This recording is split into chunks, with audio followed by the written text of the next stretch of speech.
What's going on, everybody? It's your boy Gage, and today I'm going to talk to you about Zacian V and just how crazy this deck really is. This deck profile will go over the card by card, as well as some of the strategies with the archetype. And if you're a fan of this type of content, feel free to like and subscribe and comment what your favorite deck is. I mean, right now, Zacian V is arguably the strongest deck in the format.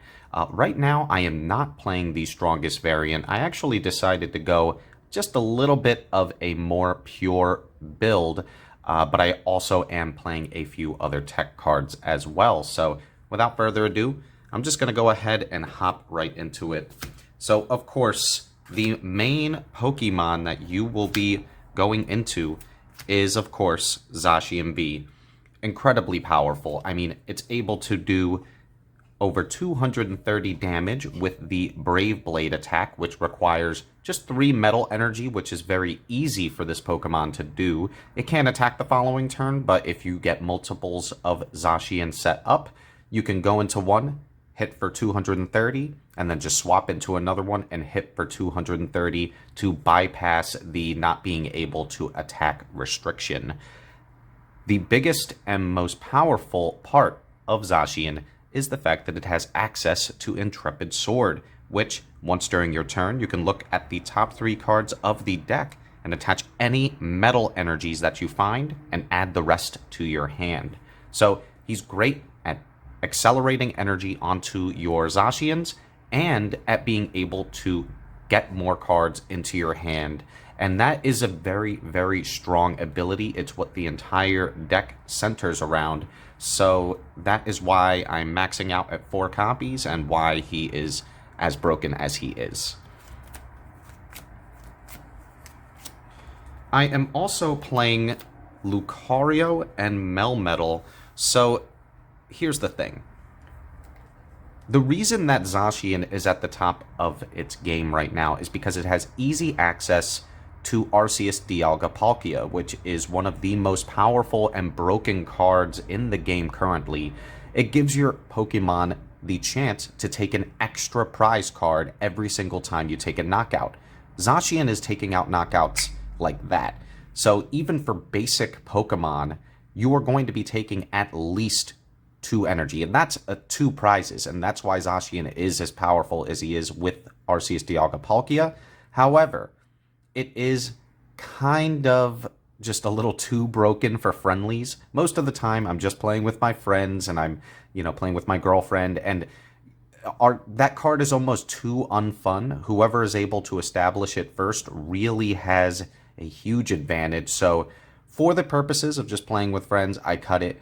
But I am playing Lucario and Melmetal, which is still strong, but much more fair in that his Full Metal Wall GX ability lets you not only take 30 less damage for all your Steel-type Pokemon for the rest of the game, but if it attacks a Pokemon, it removes all the energy from them. So that is very, very strong. It also has access to Steel Fist, which searches the deck for Steel energy and attaches it to him, which helps him to accelerate more energy onto the Lucario and Melmetal. But it's a really good card, and that's why I am playing 1 copy of him, and I've been pretty happy with it. I am also playing 2 copies of Zacian V. Since I am playing a more pure build, I wanted to make sure that I had the ability to play defensively if I do play against VMAX Pokemon. So Zacian being a Steel-type Pokemon and having the Dauntless Shield ability, which prevents all damage to him from VMAX Pokemon, makes him a great wall and a great asset to the deck. And then for starter Pokemon, we are playing Jirachi. This is the Pokemon that you want to see in your opening hand to really accelerate to the trainer cards that you need to get your plays going. You want to get your Zacian Bs, and you want to start accelerating energy onto them as much as possible, and Jirachi is able to help you do that with ease. I am also playing 2 copies of Oranguru, who has the Primate Wisdom ability, which allows you to switch a card from your hand with the one on the top of your deck. This helps you to set up for Zacian V, so if you do have a Steel-type energy in your hand, you can use Oranguru to put that Steel-type energy at the top, take a card from the top of the deck, and now you are getting an extra card that you didn't have, as well as setting up your Zacians for the Intrepid Sword. Oranguru is a really good tech for this deck, and that's why I like playing at least 2 copies. I am playing the one Dendene, which has the Dede Change ability, which can let you discard your hand and draw until you have 6. However, a lot of people will play 2 or 3 copies. I just like playing the one. It's nice to have as an option, but Zacian does not really need it. Zacian is just so good at being able to get to the cards that it needs to with Intrepid Sword and some of the other trainers that I'm playing, that it doesn't need to rely on Dendene. So if I'm forced to go first, it's nice to be able to search it, but other than that, I don't think it's all that necessary. I am playing the one of Galerian Meowth and Galerian Berserker. Now, they are really good at helping your Zacian take kills that it otherwise wouldn't have been able to take, in tandem with an item like Vitality Band, which also makes your Zacian gain a lot of attack. This is able to get your Zacians to take really quick knockouts, and that's why I still want to play at least one of each.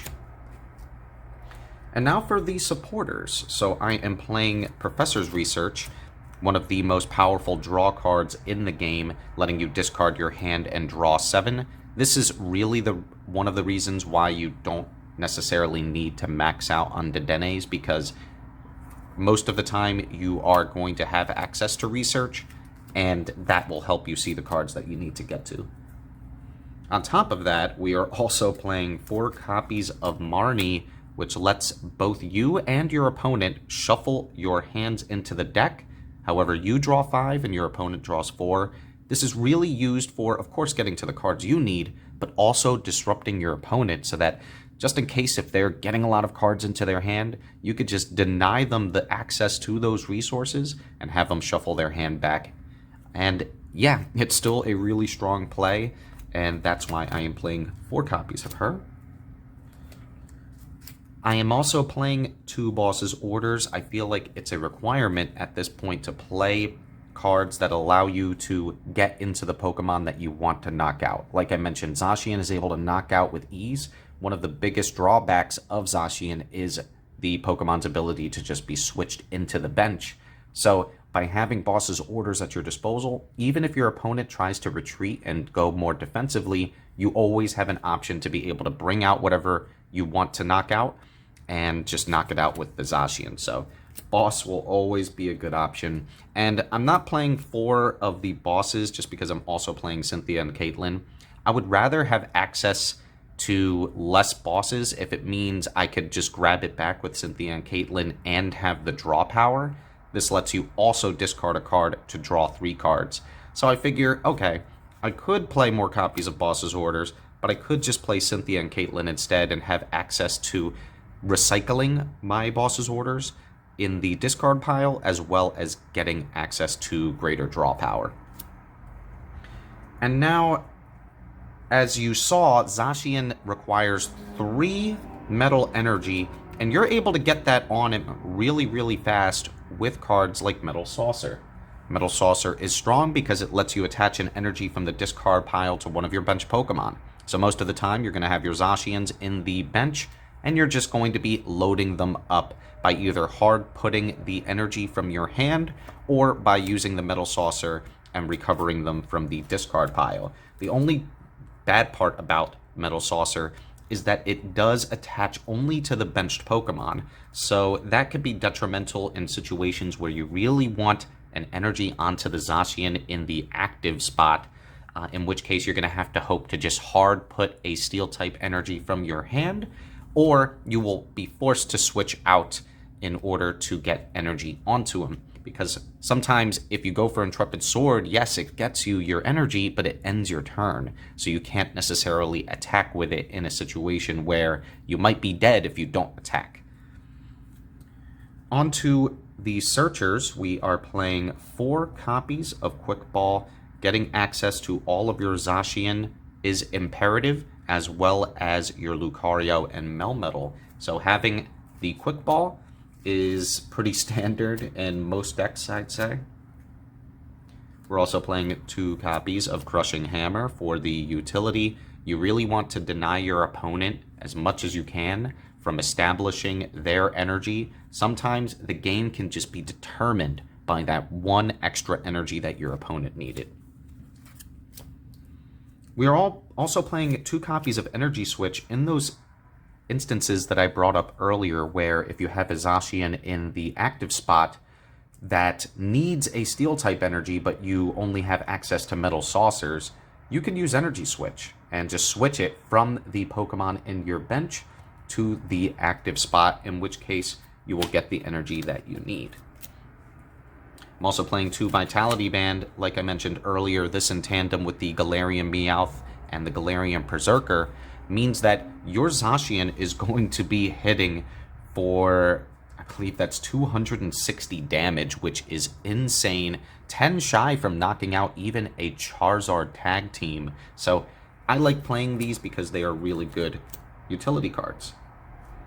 On top of that, it is mandatory to play at least a few copies of Switch, just in case you need to get into a fresh Zacian that's already loaded up in your bench, and take out a Zacian that might have taken a little bit of damage.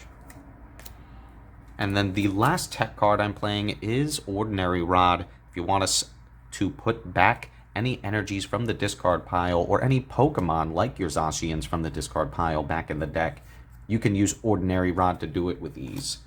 And then I'm also playing Energy for the rest of the deck. I believe I'm actually playing, it's 13? 1, 2, 3, 4, 8, 9, 10. 13 Steel Energies as well as the 1 Aurora. Really because I want to see the energies as much as possible. Zacian is really strong, but there are so many times where I'm really hoping to use Intrepid Sword to get a Steel-type energy onto him, and I can't get there. So by having a decent amount of Steel-type energy in your deck, it increases the probability that Zacian will be able to set them from the deck and help you to accelerate your energy. So guys, that's going to be it for the deck profile. Thank you so much for watching, and if you have any tech cards that you like to play in this deck, please feel free to let me know in the comment section below, and I'll see you next time.